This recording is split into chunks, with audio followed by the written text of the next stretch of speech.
and welcome to the Nerd Age Podcast. This is a show where we talk about things that are nerdy. My name is Jonah, and I'm here with Josh. Hello. And that's it. That's it. We're just doing a two-man show. Mick couldn't make it, so you got to deal with us. We appreciate you guys hanging out with us. We got just some random news that we're going to go over. Let's start with the Gamescom stuff. I didn't watch it. The only thing I watched was the Lego Batman Legacy game that's coming out that looks pretty sweet. It has the Arkham kind of fight style. You play as Batman, and the second player is Commissioner Gordon. It's supposed to go over all the Batman kind of iconic stuff. There was some nods to Heath Ledger in The Dark Knight, some of the Batman 89 stuff. The rumor is there's no Batfleck in it, which we'll riot. We will riot if that's not the case. There was never a Batman movie. Yes, Batman v Superman is a Batman movie. But yeah, I thought that was really cool. What else came out of that? So the biggest thing, and what everyone's talking about, well, not everyone, but most everyone, is Silksong, which is the sequel to Hollow Knight that was announced 6 years ago. Okay. And then it just disappeared. And then people were like, are they dead? Like, what happened to the game? So even up until this year, they hadn't shown any new footage. Yeah. And then just in one of the Nintendo Directs, they were like, Silksong is around still. So it comes out actually September 4th, so in like a week or two, which is pretty crazy. But that's, I think, even if you've been like any type of announcement or gaming announcement that goes out on YouTube or anything like that, or like any Nintendo Direct, all the comments are Silksong, Silksong, yeah. Silksong. So finally, they announced Silksong, so people are pretty excited about that. Because they did a Nintendo Direct with Kirby Air Riders, right? Yeah. That was like 45 minutes of Kirby Air Riders. I mean, it looks okay, but I was like, all right. I mean, it's not. I don't know if it's my thing, but yeah. Anyways. A little bit about like that's a weird one too, because even the creator of the game was like, it's not. He's like, it's basically Mario Kart. Yeah, that's what he said in the thing. He's like, it's basically Mario Kart. And he's like, I told them that when they wanted me to make it. I said, it's basically Mario Kart. And they're like, okay. And he's like, all right, that's what you want. There's a little difference to it, but it's kind of interesting, the attacking and the kind of taking people's powers and stuff. But yeah, it was interesting. It looks a little interesting, but I wouldn't say what the Switch 2 needed. Yeah, no. After Mario Kart. But anyway, yeah, I mean, some of the announcements, there wasn't any crazy ones. Black Ops 7, looks like they're time traveling in it. So it looks a little bit different, but the one thing that seems cool is they're doing a co-op campaign with it, so you can play up to 4 players in the campaign. But I mean, with the Black Ops, any Call of Duty game, they're all paint by numbers mostly. But yeah, I mean, as far as like crazy announcements, there wasn't anything honestly like earth-shattering. They did a lot of Fallout Season 2 stuff. So they did the teaser for the show. Yeah, saw that. So that comes out December 17th, and they're focused on New Vegas, basically. So I think, did you watch the first season? Yeah. Yeah. I thought it was pretty good. Yeah, it was entertaining. And I think good quality show for being an Amazon show. I mean, they got enough money, but yeah, nothing too crazy. Outer Worlds 2 got another trailer, so that comes out this year. World of Warcraft had I think this is the second game in their like trilogy that they're doing. So this one was called Midnight, and I mean it's a Blizzard cinematic, so yeah, it's everything you want. They got to do a movie. I know, but it looks pretty cool. I mean, like, yeah, basically everything you expect from a Blizzard cinematic, it was there. So they didn't really give any too much details about what the game's going to be about. I'm guessing the character, because I don't follow World of Warcraft. We'll have to have Corey write in. Yeah, that's right. Give us his send us a letter. Send us a letter of what's going on in it. But it looks cool. So that's like the second one that they're doing, and then there'll be a third game after that. But yeah, the cinematic looked cool. There was a lot of Resident Evil Requiem. So that's the new Resident Evil game. Yeah. More Silent Hill stuff. So a lot of horror games really is what mostly was being shown. There's a couple other, like you said, the Batman, Lego Batman game looks pretty cool. It does look like just Arkham Knight, but in Lego. And I thought it was interesting to see like the different, like they are recreating a lot of the different moments from the movies, like they did the Batman with the car. I got you. Yeah, the penguin. Yeah, the penguin.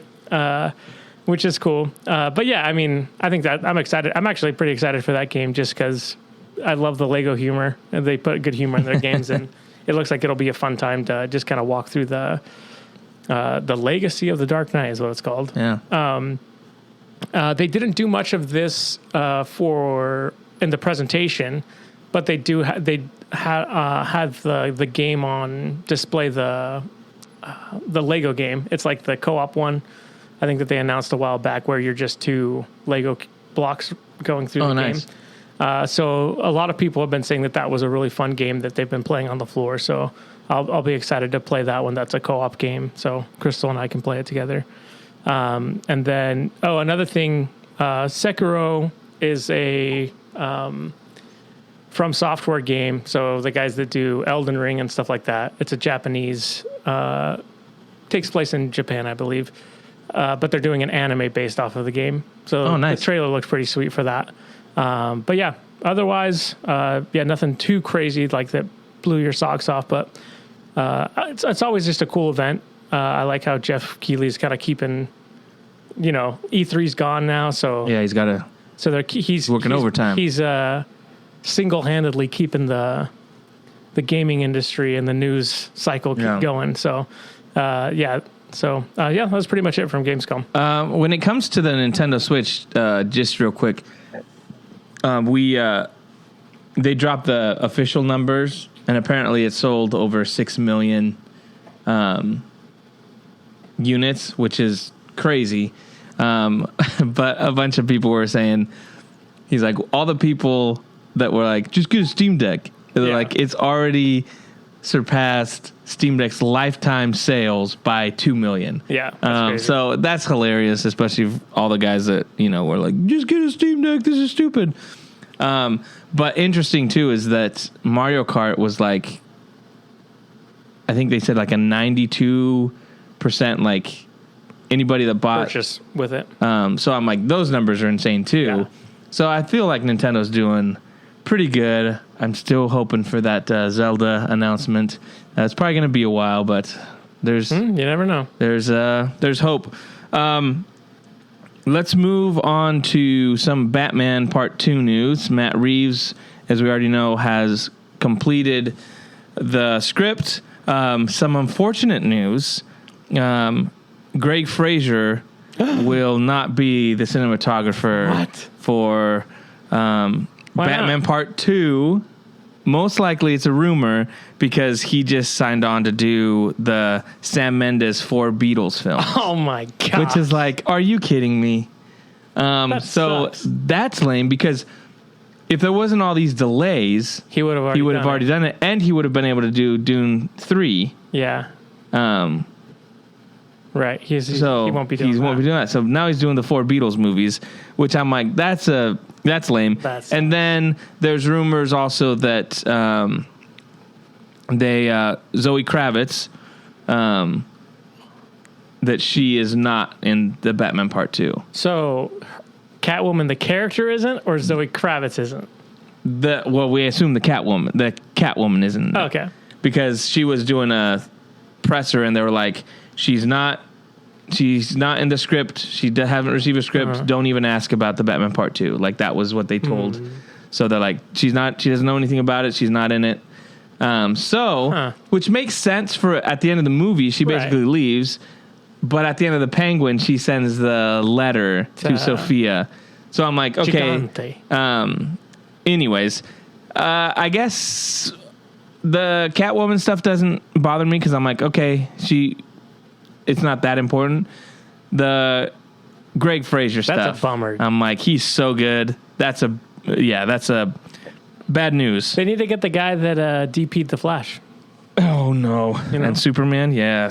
That's who they need to get. There keeps being more and more rumors of like people talking about the merge happening between Superman and Batman into the universe. And I'm like, this would make no sense. So I hope it doesn't happen. And I kind of feel like James Gunn's been like manipulating the situation to be like, oh, you can't use that character, you can't do that, just so that he can steal him right from under us. I'm kind of afraid that Matt Reeves is going to end up being like, yeah, I have to leave due to I'm going now. creative differences. And then James Gunn will swoop in. Yeah. Not very good news on the Batman 2 front. Staying in the DC universe, Peacemaker Season 2 just premiered tonight. Why am I doing this? And so let's backtrack a little bit.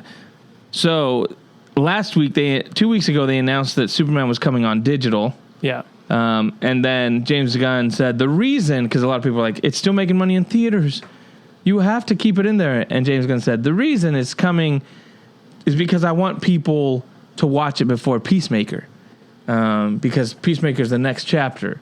And he was like, my hands were tied. I was like, well, you're the boss, so how you tied your own hands? Why wouldn't you have chosen that release date for? So interesting, but this whole aspect of I know you didn't watch the first season of Peacemaker. No. I watched it, but to me it's garbage. Very raunchy, nudity, all this kind of stuff that I just feel like it's gratuitous and just kind of middle school humor. So I'm not gonna watch this season. But because you're a man of principle. Interesting. At the end of Peacemaker Season 1, is the big threat is these alien bugs that are, infesting people. He shows up and destroys the whole thing, and Superman, Flash, Aquaman, Batman, Cyborg, Wonder Woman show up. Yeah. And it's just their silhouettes, right? And the only people that have a line are Ezra Miller's Flash, because he was having a movie, and Aquaman. And they do this dumb joke about a poop fetish, or that Aquaman seems on brand. That Aquaman has sex with fish is what the joke is, which has been like Shape of Water. Has been exactly has been like a thing that he jokes about the whole time, and then the Flash and Aquaman make the joke. Yeah, Ezra Miller and Jason Momoa.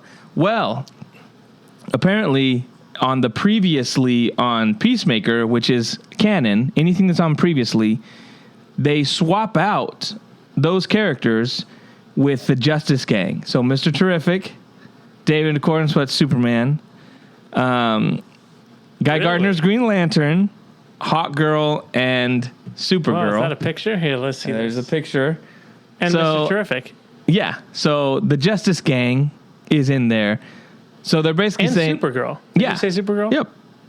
So they basically brought them all, which then kind of makes it interesting that Supergirl's around and she's part of this group, because how does that make sense with the movie Superman? I just think it's such a mess. And it's just kind of like, yeah, we just swapped them, so it's canon now. Why would you even have to have them show up? Because James Gunn. It doesn't make any sense. But they did the previous yawn, so now it just brings us this whole new can of worms. Like, okay, so that stuff was happening.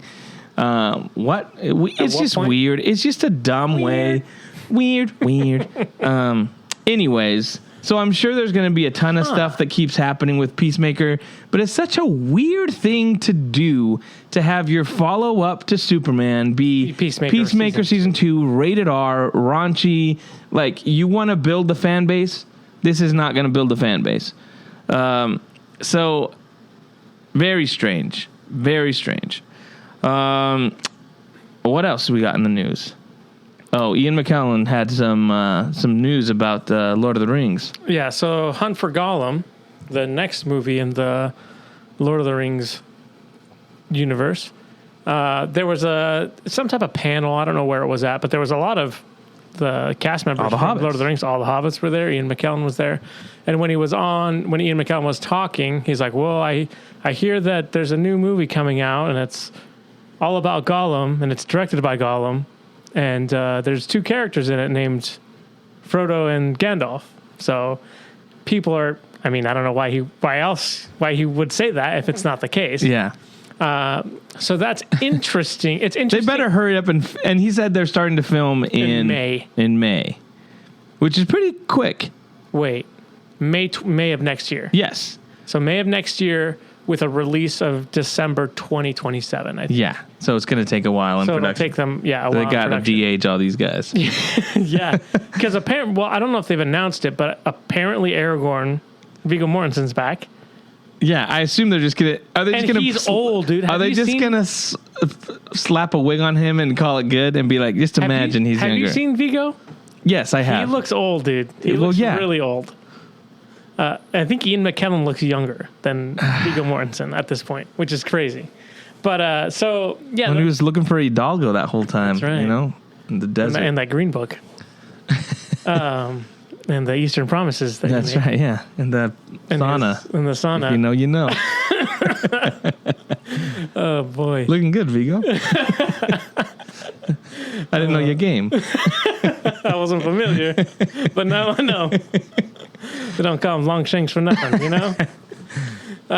Okay, but so it's.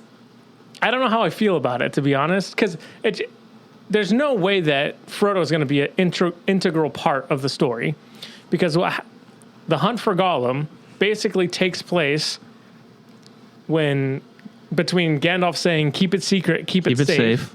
He leaves.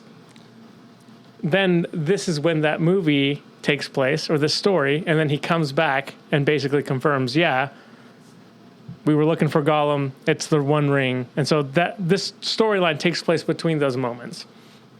So, I mean, you kind of see flashbacks, or you see Frodo during that time, like going to the pub. Yeah, you know. So I don't know if they're just gonna like intersperse him. I'm wondering if they do something where it's like flashbacks or something like, you know, do you have Frodo? Maybe he sets it up like kind of The Hobbit, where he's like reading the book. What if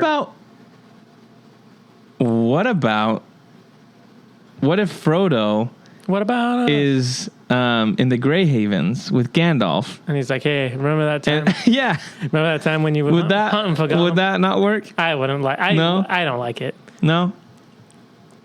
He's just ruining that. He's like, they're like riding horses shirtless or something, you know, in the Grey Havens. Whatever you do in the Grey Havens with a bunch of elves. Yeah, well. And he's like, the elves are like, tell us a story, Master Hobbit. And he's like, have you heard this one? Have you heard the one about the hunt for Gollum? And then the title comes up. Yeah. Yeah. And then you can still have Kate Blanchett around, you know. That's and true. some things that I'm not going to come to pass. But yeah, so that seems kind of like a weird. We'll see what they do. I think it's just going to be a cameo. We got to put that soundbite on here. Soundbite on. We say weird a lot. So yeah, that'll be interesting to see. I'm still curious how they're going to tell this story. I don't know. I don't know if I'm super excited for it, to be honest. The Hobbit has soured us a little bit, I think. Yeah. Right? Because the reality is some of the liberties they took, some of the technology that Peter Jackson decided to use did kind of not make for the best. And really, I think the worst part about The Hobbit is all the CGI. And they had to because they were... And Orlando Bloom looks like... that's what concerns me a little bit. Because they tried to make him look younger. Yeah, but I was like, you do not look younger, bro. That... Your marriage with Katy Perry has put you through the ringer, bro. And I could tell. Yeah. Those are some long... That succubus. Elf years there. Yeah, so I think that's... What do you think? Makeup? Do you think they'll do makeup or do you think they'll do de-aging? I think they'll do de-aging. Ooh. That's rough to do, though. Yeah, I don't know if the technology's there. I mean, if there's anybody that can do it, it's Peter Jackson. I guess so. That is true. I mean, he brought the Beatles back to life. He did, dude. I don't know. Yeah, I'm curious, too, to see how that all works out. But, hey, I'm always down for more Lord of the Rings. Yeah, I agree. I'm always down. And I like Andy Serkis. Yeah. And so him directing, I think, will be good. I'm just, curious to see what the story is. Because I just don't know if there's quite enough there of just like... what can they draw from? It's basically in the appendices of The Return of the King. there's the Hunt for Gollum section in there where they talk about Gandalf goes and basically hits up Aragorn and is like, hey, we need to find Gollum because we need to get more information about where he found this ring. And so they track him. So they track him. He gets captured in Mordor. And then, so they go to, I think they go to Mordor, basically. He gets captured, then Sauron releases him, and then they capture him after that in the Dead Marshes. And then he tells them that he said... Yeah, they bring him to Shut up, Perkins! Yeah, wow, that was good. And then they bring him to Mirkwood, and then he escapes. They imprison him in Mirkwood, so Thranduil and Legolas could theoretically play a part. So they can bring back Lee those Pace. Prisons in Mirkwood are easy to escape. And then basically there's an attack, some orcs attack, and then they release. Gollum escapes, basically. That's pretty much it. So it's like, does that sound like a full-length movie to you? I don't know. So they're going to have to add some stuff. They're going to have to add stuff. So who knows? I mean, I guess you could do Gandalf in Gondor, but then it's like... But he's just visiting a library. Well, the issue is then the more things he does, you then bring more people that are older now. Like, are there going to be like, oh, there's Faramir. Faramir. There's Boromir. And yeah. Like, I say we bring them all back. Scene Bean, baby. Scene Bean. Yeah, we'll see. Interesting. The next thing we're going to talk about, I want to bring this up because my daughters have been watching... K-pop Demon Hunters, okay? And they've been watching it nonstop. And this movie is full of absolute bangers. Like, the music in this movie, phenomenal. It's so good. As a musician myself, I'm like, what are the girls watching? And then I was like, that's pretty good. That's pretty good. But I wanted to talk about this because apparently Sony made this movie. Yeah. And then they were like, you know what? We don't believe this is not going to do good. Let's just sell it to Netflix. And Netflix bought it, and this has been insane. No, I think it's the highest gross, like most watched movie, or it's number 2 under like Red, whatever that dumb movie is that has like all those actors in it. It's still like the highest grossing or watched. Yeah. But Sony, what are you doing? What are you doing? Animation, which is like, hey, these are the guys that did Spider-Verse. So I mean, the animation is fantastic. It's really good, yeah. But I'm just like, you guys don't know what you're doing. Yeah, Netflix is, I mean, I think it's like breaking all sorts of records. Yeah, with it's nuts. Streaming numbers and stuff like that, which it helps because it's a cartoon, so you get the repeated views of, I mean, your daughters have probably watched it 100,000 times. Exactly. So you get that repeated views from all the kids. But they're also doing like in theaters. They put it out for like the sing along. I know, and I've seen like clips of that. I would absolutely hate it. That's what I was going to say. Like it's a full theater of a bunch of kids, grown men, and women that are just like screaming at the top of their lungs. I don't know if I could do that. So seeing it in theaters was like, oh, that would be fun. And then I was like, sing along. And I was like, no, that does not sound fun. That doesn't sound like something I would want to do. We're going up, up, up. Can you imagine, dude? Oh, no. That's just, I mean, we've talked about it before. We're very particular about our movie going experiences. And that is one of those things that I would not want to do. Yeah. That did, we went and watched the Across the Spider-Verse with the live DJ and music. Oh, really? Yeah, last year. And it was actually pretty sweet. I wasn't sure because the lady was like, "This is supposed to be a fun, interactive experience. So this isn't like a normal movie going experience. So if your favorite character comes on screen, boo, just be quiet and play the movie already." Yeah. She's like, if your favorite character comes on, like make sure to cheer and stuff like that. Yeah, yo. Yeah. Nice. But it was actually pretty fun. So I was like, okay, that's as far as I'll go. But if people were like singing along, then I would have been like, no, that's not my jam. But yeah, hey, K-pop Demon Hunters, that's a pretty good movie. Pretty good. Crystal's saying not gonna lie. top 10 for her. Top 10 movie all time?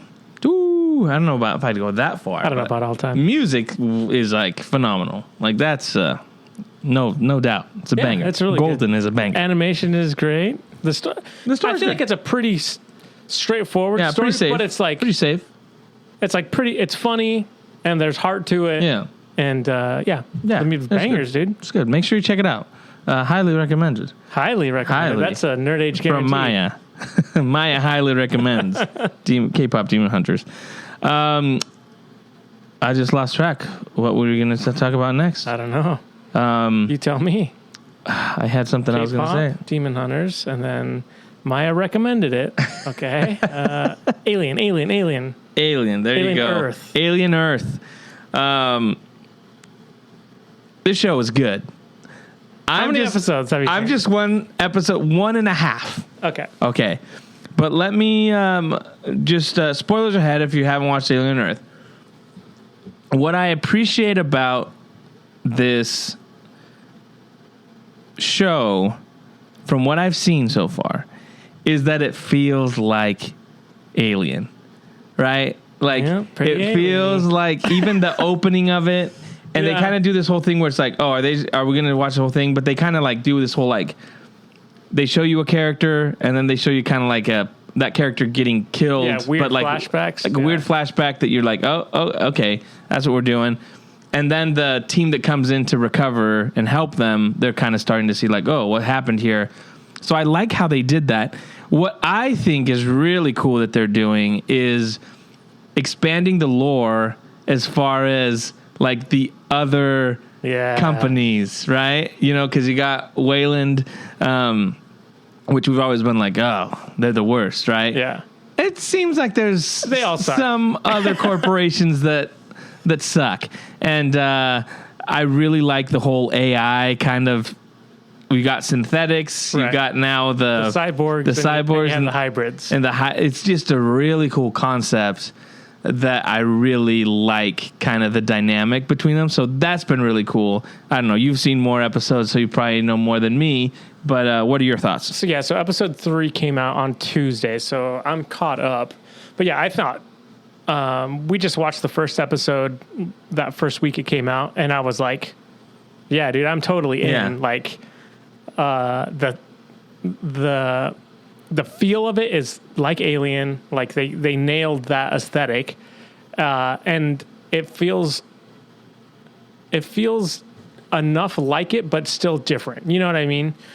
Like, I feel like Romulus was like, hey, we're going back to basics. Yeah. It's Alien again. We're on a ship. And to kind of take that and then be like, yeah, we're on a ship for 15 minutes, and now that ship's crashing on Earth, and what's going to happen after that? And you're still technically on a ship, right? So you still have those like, but now hallways, and now there's people doing like a 1800s reenactment party. Was that in episode 1? 2, I think. Okay, so you saw that part.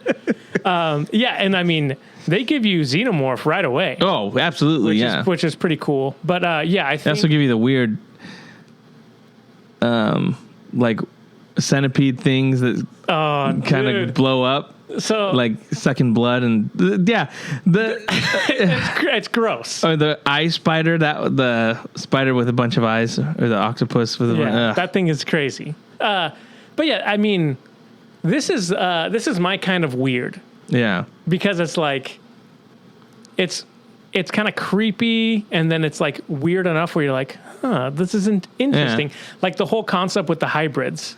Of like, hey, we're going to transfer human consciousness into a synthetic body. Well, and sick kids. Right. They're all sick, which is like... They're all terminal diseases. I really like... I mean, that sounds pretty weird. But I like how they kind of set that up with her being the first one, and then the whole calling her Wendy and the Lost Boys. Yeah. And, that stuff's just like really interesting. And then the whole thing where they're like, oh, we have to... You can't do it with adults because adults are too rigid. Like, and they talk a lot about this idea of imagination and children's minds being able to adapt more. And I'm like it just started getting me. I'm like, well, so what happens if they die though? Can they recover their consciousness from the body and then put it back in another synthetic? Because their whole thing is like, oh, well, we've solved the problem of immortality. Like, we're going to live forever. Oh, my gosh. And the boy Genius, I hate him. Yeah. He's good. He's good. He's really good. He's just like your annoying, like, eccentric genius, trillionaire. When he's like, I just want to talk to somebody. Dude, that scene is so good. You're like, I'm I like, just want to have an effing interesting conversation for once. You're like, oh, jeez. But yeah, I've really enjoyed it so far. Yeah, like it has that alien creepiness, but they're also expanding the lore with the different companies. And then I just really like the concept of the cyborgs and the synthetics and how they kind of, and the hybrids and how they're kind of different. And I think Timothy Olyphant's awesome. No, yeah.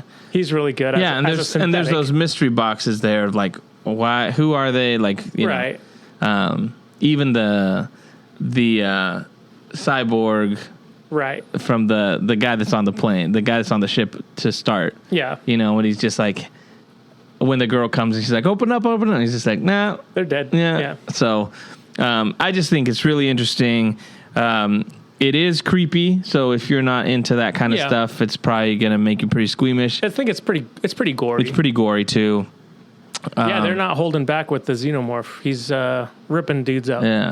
So if you don't like violence, I don't recommend it. But it, like you said, the concepts that they're talking about, pretty cool. Yeah. Kind of get your mind going and being like, oh, that's really interesting. So I think that's one of the things that Ridley Scott has always, like, that's one of my favorite things about Prometheus. And I know people don't like Prometheus.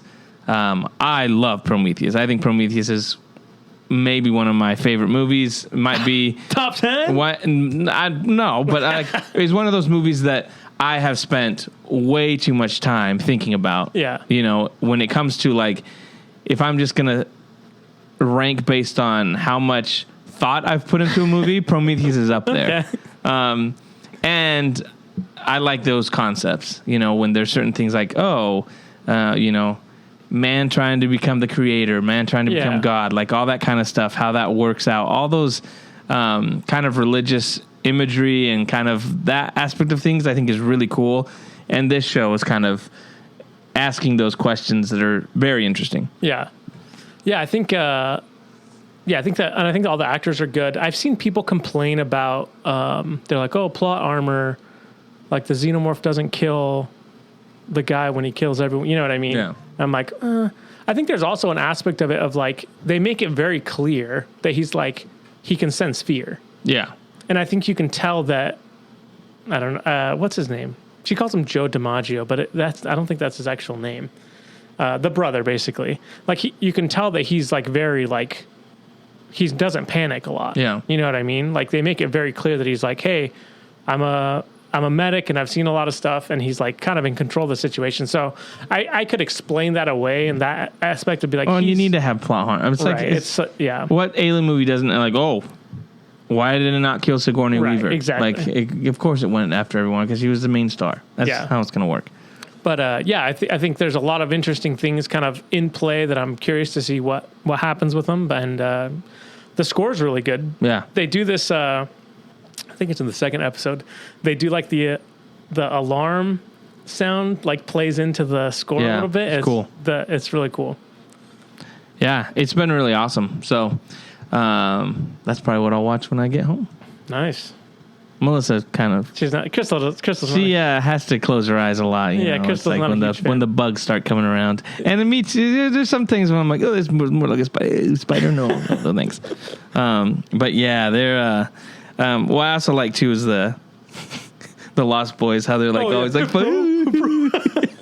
Yeah, I'm like, you little kids. I like the guy. He's like, I can't remember which one he is. What his name is, but he's like. They told me I was strong as a horse. I like that. I think it's the same guy that was like, hey, what? She's like, it's got to be a secret, though. And he's like, oh, my brother's down there. And then he's like, her brother's down there. She's like, what? It's a secret. And he's like, oh. Yeah, they're pretty funny. They do a good job. Is that it? Is that it? I think that's pretty much it. Yeah, nothing too crazy going on. Yeah. Pretty much it. That's it. Thanks for hanging out with us. Let us know if you're watching Alien Earth or anything else that we should be watching. Let us know. Give us your thoughts. If you're going to watch Peacemaker Season 2, good luck to you. We will be talking about kind of stuff that happens, but yeah, I'm not sure we can. I don't think we'll be watching. Not really sure we can watch it. Oh, that's what I was going to say. Okay. Sorry. We're not done yet. Wait, there's more. James Gunn said he already is done with the next movie in what he called the Superman saga. So it looks like they're pivoting from monsters and gods and monsters, right? And he's going straight to, we're just doing a Superman saga. So it's the next movie in the Super Family story, which is what Zaslav said. So he said that the next movie is probably coming out after Supergirl, would be the Batman Part 2, and then this next Superman saga movie. So we're not worried about the situation. What are they called? The situation. Jersey Shore. What are they called? The Order? The Authority? The Authority. That's canned. Scrapped? I'm pretty sure that's canned. Smart move. That movie would bomb. I think because of the box office, I don't think it's what they expected. Oh, no. I looked up the numbers. It hasn't hit 600 million yet.